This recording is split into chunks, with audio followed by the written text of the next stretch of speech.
आप सभी भक्तों का मेरे YouTube चैनल राधे कृष्ण में हार्दिक स्वागत। दिन रविवार तारीख 24 मार्च 2024। सत्यनारायण व्रत कथा। शास्त्रों में बताया गया है कि सत्यनारायण व्रत कथा का पाठ करने से व्यक्ति को 1000 यज्ञ करने के बराबर पुण्य फल की प्राप्ति होती है। सत्यनारायण भगवान व्रत कथा में भगवान विष्णु के सत्य स्वरूप के बारे में बताया गया है। इस व्रत का पाठ करने से घर में सुख समृद्धि का वास होता है। भगवान विष्णु की कृपा बनी रहती है। एक समय की बात है, नेमी पाषाण तीर्थ में शौनकादि 88,000 ऋषियों ने श्री सूत जी से पूछा, हे प्रभु, इस कलयुग में विद्या रहित मनुष्य को प्रभु भक्ति किस प्रकार मिल सकती है तथा उनका उद्धार कैसे होगा। हे मुनि श्रेष्ठ, कोई ऐसा तप बताइए जिससे थोड़े समय में ही पुण्य मिले और मनवांछित फल भी मिल जाए। कार की कथा सुनने की हमारी इच्छा है। सर्व शास्त्रों के ज्ञाता सूत जी बोले, हे वैष्णव में पूज्य, आप सभी ने प्राणियों की हित की बात पूछी है, इसलिए मैं एक ऐसे श्रेष्ठ व्रत को आप लोगों को बताऊंगा जिसे नारद जी ने लक्ष्मी नारायण जी से पूछा था और लक्ष्मीपति ने मुनि श्रेष्ठ नारद से कहा था। आप सब इसे ध्यान से सुनिए। एक समय की बात है, योगीराज नारद जी दूसरों के हित की इच्छा के लिए अनेक लोकों में घूमते हुए मृत्युलोक में आ पहुँचे। यहाँ उन्होंने अनेक योनियों में जन्मे प्राय सभी मनुष्य को अपने कर्मों द्वारा अनेकों दुखों से पीड़ित देखा। उनका दुख देखकर जी सोचने लगे कि कैसा यत्न किया जाए जिसके करने से निश्चित रूप से मानव के दुखों का अंत हो जाए। इसी विचार पर मनन करते हुए वे विष्णु लोक में गए। वहाँ वे देवों के इस नारायण की स्तुति करने लगे, जिनके हाथों में शंख, चक्र, गदा और पद्म थे। गले में वरमाला पहने हुए थे। स्तुति करते हुए नारद जी बोले, हे भगवान, आप अत्यंत शक्ति से संपन्न हैं। मन तथा वाणी भी आपको नहीं पा सकती। आपका आदि मध्य तथा अंत नहीं। निर्गुण स्वरूप सृष्टि के कारण भक्तों के दुखों को दूर करने वाले हो, आपको मेरा नमस्कार। नारद जी की स्तुति सुन विष्णु भगवान बोले, हे मुनि श्रेष्ठ, आपके मन में क्या बात है? आप किस काम के लिए पधारे हैं? निसंकोच कहो। इस पर नारद मुनि बोले कि मृत्युलोक में अनेक योनियों में जन्मे मनुष्य अपने कर्मों के द्वारा अनेकों दुखों से दुखी हो रहे हैं। हे नाथ, आप मुझ पर दया रखते हुए बतलाइए कि वो मनुष्य थोड़े प्रयास से ही अपने दुखों से कैसे छुटकारा पा सकते हैं। श्री हरि बोले, हे नारद, मनुष्य की भलाई के लिए तुमने बहुत ही अच्छी बात पूछी। जिसके करने से मनुष्य मोह से छूट जाता है, वह बात मैं कहता हूँ, उसे सुनो। स्वर्ग लोक व मृत्युलोक दोनों में एक दुर्बल उत्तम व्रत है जो पुण्य देने वाला है। आज प्रेम वश होकर मैं उसे तुमसे कहता हूँ। श्री सत्यनारायण भगवान का यह व्रत अच्छी तरह विधि विधान पूर्वक करके मनुष्य तुरंत ही यहाँ से सुख भोगकर मरने पर मोक्ष को पाता है। श्री हरि के वचन सुन नारद जी बोले कि उस व्रत का फल क्या है और उसका विधान क्या है। यह व्रत किसने किया था? इस व्रत को किस दिन करना चाहिए? सभी कुछ विस्तार से बताइए। नारद की बात सुनकर श्री हरि बोले, दुख व शोक को दूर करने वाला, यह सभी स्थानों पर विजयी दिलाने वाला है। मानव को भक्ति व श्रद्धा के साथ शाम को श्री सत्यनारायण की पूजा धर्म पारायण होकर ब्राह्मणों व बंधुओं के साथ करनी चाहिए। भक्ति भाव से ही निवेद केले का फल, घी, दूध और गेहूं का आटा सवाले। गेहूं के स्थान पर साटे का आटा, शक्कर तथा गुड़ लेकर वह सभी भक्षण योग्य पदार्थों को मिलाकर भगवान का भोग लगाए। ब्राह्मणों सहित बंधु बंधुओं को भी भोजन कराए। उसके बाद स्वयं भोजन करे। भजन कीर्तन के स्थान पर भगवान की भक्ति में लीन हो जाइए। इस तरह से सत्यनारायण भगवान का यह व्रत करने से मनुष्य की सारी इच्छा निश्चित रूप से पूरी होती है। इस कली काल अर्थात कलयुग में मृत्युलोक में मोक्ष का यही एक सरल उपाय बताया गया है। श्री सत्यनारायण व्रत कथा का पहला अध्याय संपूर्ण। बोलिए श्री सत्यनारायण भगवान की जय। सूत जी बोले, हे ऋषियों, जिसने पहले समय में इस व्रत को किया था उसका इतिहास कहता हूँ। ध्यान से सुनो। सुंदर काशीपुरी नगरी में एक अत्यंत निर्धन ब्राह्मण रहता था। भूख प्यास से परेशान वह धरती पर घूमता रहता था। ब्राह्मणों से प्रेम करने वाले भगवान ने एक दिन ब्राह्मण का वेश धारण कर उसके पास जाकर पूछा, हे विप्रिय, नित्य दुखी होकर तुम पृथ्वी पर क्यों घूमता है? दीन ब्राह्मण बोला, मैं निर्धन ब्राह्मण हूँ, भिक्षा के लिए धरती पर घूमता हूँ। हे भगवान, यदि आप इसका कोई उपाय जानते हो तो बताइए। वृद्ध ब्राह्मण कहता है कि सत्यनारायण भगवान मनोवांछित फल देने वाला है, इसलिए तू उनका पूजन करो। इससे करने से मनुष्य सभी दुखों से मुक्त हो जाता है। वृद्ध ब्राह्मण बनकर आए सत्यनारायण भगवान उस निर्धन ब्राह्मण को व्रत का सारा विधान बताकर अंतर्ध्यान हो गए। ब्राह्मण मन ही मन सोचने लगा कि जिस व्रत को वृद्ध ब्राह्मण करने को कह गए हैं, मैं उसे जरूर करूँगा। यह निश्चय करने के बाद उसे रात में नींद नहीं आई। वह सवेरे उठकर सत्यनारायण भगवान के व्रत का निश्चय कर भिक्षा के लिए चला गया। उस दिन निर्धन ब्राह्मण को भिक्षा में बहुत सा धन मिला, जिससे उसने बंधु बंधुओं के साथ मिलकर श्री सत्यनारायण भगवान का व्रत संपन्न किया। भगवान सत्यनारायण का व्रत संपन्न करने के बाद वह निर्धन ब्राह्मण सभी दुखों से छूट गया और अनेक प्रकार की संपत्तियों से युक्त हो गया। उसी समय यह ब्राह्मण हर माह इस व्रत को करने लगा। इस तरह से सत्यनारायण भगवान के व्रत को जो मनुष्य करेगा वह सभी प्रकार के पापों से छूटकर मोक्ष को प्राप्त होगा। जो मनुष्य इस व्रत को करेगा वह सभी दुखों से मुक्त हो जाएगा। सूत जी बोले, इस तरह से नारद जी से नारायण जी का कहा हुआ श्री सत्यनारायण व्रत को मैंने तुमसे कहा। हे विप्रो, अब और मैं क्या कहूँ? ऋषि बोले, हे मुनिवर, संसार में उस विप्र से सुनकर किस किस ने इस व्रत को किया है, हम सब बात को सुनना चाहते हैं। इसके लिए हमारे मन में बड़ी श्रद्धा है। सूत जी बोले, हे मुनियों, जिस ने इस व्रत को किया वह सब सुनो। एक समय वही विप्र धन व ऐश्वर्य के अनुसार अपने बंधु बंधुओं के साथ इस व्रत को करने को तैयार हुआ। उसी समय एक लकड़ी बेचने वाला बूढ़ा आदमी आया और लकड़ियाँ बाहर रखकर अंदर ब्राह्मण के घर में गया। प्यास से दुखी वह लकड़हारे उनको व्रत करते देख विप्र को नमस्कार करके पूछने लगा कि आप यह क्या कर रहे हैं? तो उन्होंने बताया कि व्रत कर रहा हूँ तथा इसे करने से क्या फल मिलेगा, कृपया मुझे भी बताइए। ब्राह्मण ने कहा कि सब मनोकामनाओं को पूर्ण करने वाला है यह सत्यनारायण भगवान का व्रत है। इनकी कृपा से मेरे घर में धन धान्य आदि की वृद्धि हुई है। विप्र से सत्यनारायण व्रत के बारे में जानकर लकड़हारा बहुत ही खुश हुआ। चरणामृत लेकर वह प्रसाद खाने के बाद वह अपने घर को गया। लकड़हारे ने अपने मन में संकल्प किया कि आज लकड़ी बेचने से जो धन मिलेगा उसी से सत्यनारायण भगवान का उत्तम व्रत करूंगा।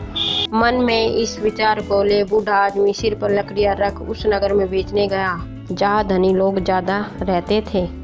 उस नगर में उसे अपनी लकड़ियों का दाम पहले से 4 गुना अधिक मिला। बूढ़ा प्रसन्नता के साथ दाम लेकर केले, शक्कर, घी, दूध, दही और गेहूं का आटा ले और सत्यनारायण भगवान के व्रत की अन्य सामग्रियां लेकर अपने घर गया। वहाँ उसने अपने बंधु बंधुओं को बुलाकर विधि विधान से सत्यनारायण भगवान का पूजन और व्रत किया। इस व्रत के प्रभाव से वह बूढ़ा लकड़हारा धन पुत्र आदि से युक्त होकर संसार के समस्त सुख भोग कर अंत काल में वैकुंठ धाम को चला गया। श्री सत्यनारायण व्रत कथा का दूसरा अध्याय संपूर्ण। बोलिए सत्यनारायण भगवान की जय। सूत जी बोले, हे श्रेष्ठ मुनि, अब आगे की कथा कहता हूँ। पहले समय में उल्कामुख नाम का एक बुद्धिमान राजा था। वह सत्यवक्ता और जितेंद्रिय था। प्रतिदिन देवस्थानों पर जाता और निर्धनों को धन देकर उनके कष्ट को दूर करता था। उसकी पत्नी कमल के समान मुख वाली तथा सती साध्वी थी। भद्रशिला नदी के तट पर उन दोनों ने श्री सत्यनारायण भगवान का व्रत किया। उसी समय साधु नाम का एक वेश्या आया। उसके पास व्यापार के लिए बहुत सा धन था। राजा को व्रत करते देखकर वह विनय के साथ पूछने लगा, हे राजन, भक्ति भाव से पूर्ण होकर आप ये क्या कर रहे हैं? मैं सुनने की इच्छा रखता हूँ, तो आप मुझे बताइए।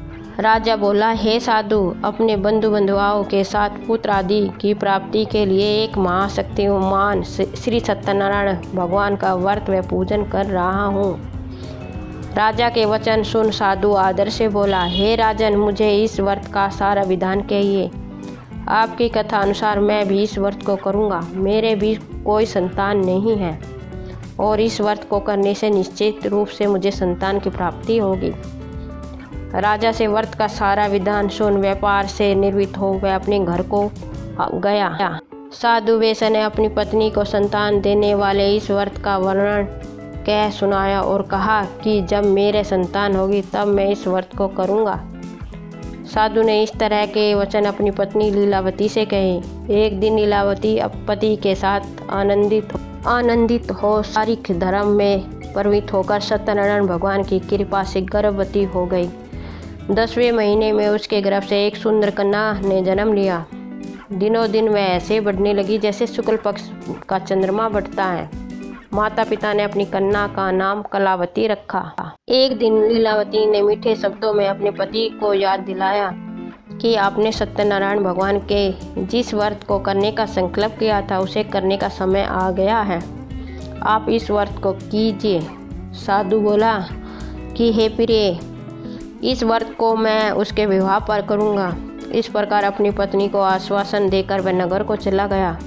कलावती पिता के घर में रहकर वृद्धि को प्राप्त हो गई। साधु ने एक बार नगर में अपनी कन्या को सखियों के साथ देखा तो तुरंत ही दूत को बुलाया और कहा कि मेरी कन्या के योग्य वर देख कर लाओ। साधु की बात सुनकर दूत कंचन नगर में पहुंचा। वो वहां देखभाल कर लड़की के सुयोग्य वणिक पुत्र को ले आया। सुयोग्य लड़के को देखकर साधु ने बंधु बंधुओं को बुलाकर अपनी पुत्री का विवाह कर दिया। लेकिन दुर्भाग्य की बात यह थी कि साधु ने अभी भी श्री सत्यनारायण भगवान का व्रत नहीं किया। इस पर श्री भगवान क्रोधित हो गए और श्राप दिया कि साधु को अत्यधिक दुख मिले। अपने कार्य में कुशल साधु बनिया जमाई को लेकर समुद्र के पास स्थित होकर रत्नासारपुर नगर में गया। वहां जाकर दामाद ससुर दोनों मिलकर चंद्रकेतु राजा के नगर में व्यापार करने लगे। एक दिन भगवान सत्यनारायण की माया से एक चोर राजा का धन चुराकर भागा जा रहा था। उसने राजा के सिपाहियों को अपना पीछा करते देख चुराया हुआ सब धन जहाँ साधु और जमाई ठहरे हुए थे वहाँ रख दिया। राजा के सिपाहियों ने साधु वेश्या के पास राजा का धन पड़ा देखा तो वह ससुर जमाई दोनों को बांधकर प्रसन्नता के साथ राजा के पास ले गए और कहा कि उन दोनों चोरों को हम पकड़ लाए हैं, आप आगे की कार्रवाई करने की आज्ञा दें। राजा की आज्ञा से उन दोनों को कठिन कारावास में डाल दिया गया और उनका सारा धन भी छीन लिया गया। श्री सत्यनारायण भगवान से श्राप से साधु की पत्नी भी बहुत दुखी हुई। घर में जो धन रखा था उसे चोर चुरा ले गए। शारीरिक तथा मानसिक पीड़ा से वे भूख प्यास से अति दुखी हो अन्न की चिंता में कलावती के ब्राह्मण के घर गई और वहां उसने श्री सत्यनारायण भगवान का व्रत होते हुए देखा। कथा सुनी, फिर प्रसाद ग्रहण किया तो वह रात को घर वापस देर से आई। माता के कलावती से पूछा कि हे पुत्री, अब तक तुम कहाँ रही और तेरे मन में क्या है। कलावती ने अपनी माता से कहा, हे माता, मैंने एक ब्राह्मण के घर में श्री सत्यनारायण भगवान का व्रत देखा। कन्या के वचन सुन लीलावती भगवान के पूजन की तैयारी करने लगी। लीलावती ने परिवार व बंधुओं सहित सत्यनारायण भगवान का पूजन किया और उनसे वर मांगा कि मेरे पति तथा जमाई शीघ्र घर आ जाएं। साथ ही यह प्रार्थना की कि हम सबका अपराध क्षमा कर दो। श्री सत्यनारायण भगवान इस वर्ष से संतुष्ट हो गए और राजा चंद्रकेतु को सपने में दर्शन देकर कहा कि हे राजन, तुम उन दोनों वेश्यों को छोड़ दो और तुमने उनका जो धन लिया है उसे वापस कर दो। अगर ऐसा नहीं किया तो मैं तुम्हारा सारा धन, राज्य और संतान सभी को नष्ट कर दूंगा। राजा को यह बात कहकर वह अंतर ध्यान हो गए। प्रातःकाल सभा में राजा ने अपना सपना सुनाया। फिर बोले, हे वैणिक पुत्रों को कैद से मुक्त कर सभा में लाओ। दोनों ने आते ही राजा को प्रणाम किया। राजा मीठी वाणी में बोला, हे महानुभाव, भाग्य ऐसा कठिन दुख तुम्हें प्राप्त हुआ है, लेकिन अब तुम्हें कोई भय नहीं। ऐसा कह राजा ने उन दोनों को नए वस्त्रभूषण भी पहनाए और जितना धन उनका लिया था उससे दुगना धन वापस कर दिया। दोनों वैसा अपने घर को चल दिए। श्री सत्यनारायण व्रत कथा का 3रा अध्याय संपूर्ण। बोले सत्यनारायण भगवान की जय। सूत जी बोले वैसा ने मंगलचार कर अपनी यात्रा आरंभ की और अपने नगर की ओर चल दिए। उनकी थोड़ी दूर जाने पर एक डांडी वेशधारी श्री सत्यनारायण ने उनसे पूछा, हे साधु, तेरी नाव में क्या है? अभी वेणी खसता हुआ बोला, हे डांडी, आप क्यों पूछते हो? क्या धन लेने की इच्छा है? मेरी नाव में तो बेल व पत्ते भरे हुए हैं। वेश्या के कठोर वचन सुन भगवान बोले, तुम्हारा वचन सत्य हो। डांडी ऐसे वचन कह वहाँ से दूर चले गए। कुछ दूर जाकर समुद्र के किनारे बैठ गए। डांडी के जाने के बाद साधु ने वेश्या ने नित्य क्रिया के पश्चात नाव को उठी देखा और देखकर अचंभा माना और नाव में बेल पत्ते आदि देकर वह मूर्छित हो जमीन पर गिर पड़। मूर्छा खुलने पर वह अत्यंत शोक में डूब गया। तब उसका दामाद बोला, आप शोक न मानिए, यह डांडी का साप है, इसलिए हमें उनकी शरण में जाना चाहिए, तभी हमारी मनोकामना पूर्ण होगी। दामाद की बात सुनकर वह डांडी के पास पहुंचा और अत्यंत भक्तिभाव से नमस्कार करके बोला, मैंने आपसे जो असत्य वचन कहे हैं उनके लिए मुझे क्षमा दे। ऐसा कहकर महान शोकातुर रोने लगा। तब डांडी भगवान बोले, हे वैणिक पुत्र, मेरी आज्ञा से बार बार तुम्हें दुख प्राप्त हुआ है, तू मेरी पूजा से विमुख हुआ है। साधु बोला, हे भगवान, आपकी माया से ब्रह्मा आदि देवता भी आपके स्वरूप को नहीं जानते, तब मैं अज्ञानी कैसे जान सकता हूँ? आप प्रसन्न हुए, अब मैं समर्था के अनुसार आपकी पूजा करूँगा। मेरी रक्षा करो और पहले के समान नोखा में धन भर दो।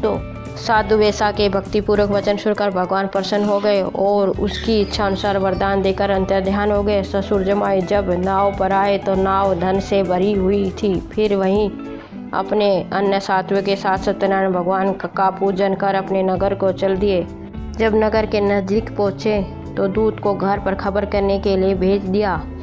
दूत साधु की पत्नी को प्रणाम करके कहता है कि मालिक अपने दामाद सहित नगर के निकट आ गए हैं। खुद की बात सुन साधु की पत्नी लीलावती ने बड़े हर्ष के साथ सत्यनारायण भगवान का पूजन कर अपनी पुत्री कलावती से कहा कि मैं अपने पति के दर्शन को जाती हूँ, तो कार्य पूर्ण कर शीघ्र आ जा।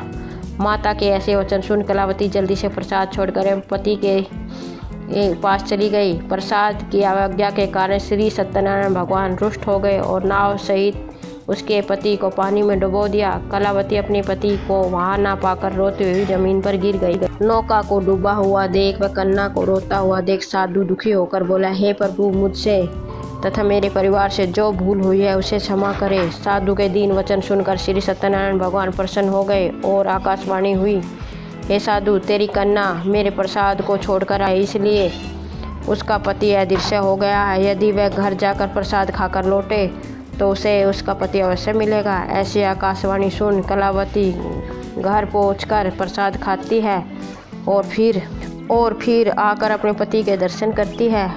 उसके बाद साधु अपने बंधु बांधवों सहित श्री सत्यनारायण भगवान का विधि विधान से पूजन करता है।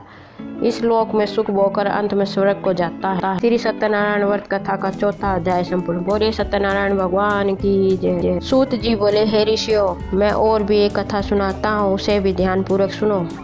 प्रजा पालन में लीन दुग्धधवन नाम का एक राजा था। उसने भी भगवान का प्रसाद त्याग कर बहुत ही दुख पाया। एक बार वन में जाकर वन्य पशुओं को मारकर वह बड़ के पेड़ के नीचे आया। वहाँ उसने ग्वालों को भक्ति भाव से अपने बंधुओं से सत्यनारायण भगवान का व्रत पूजन करते देखा।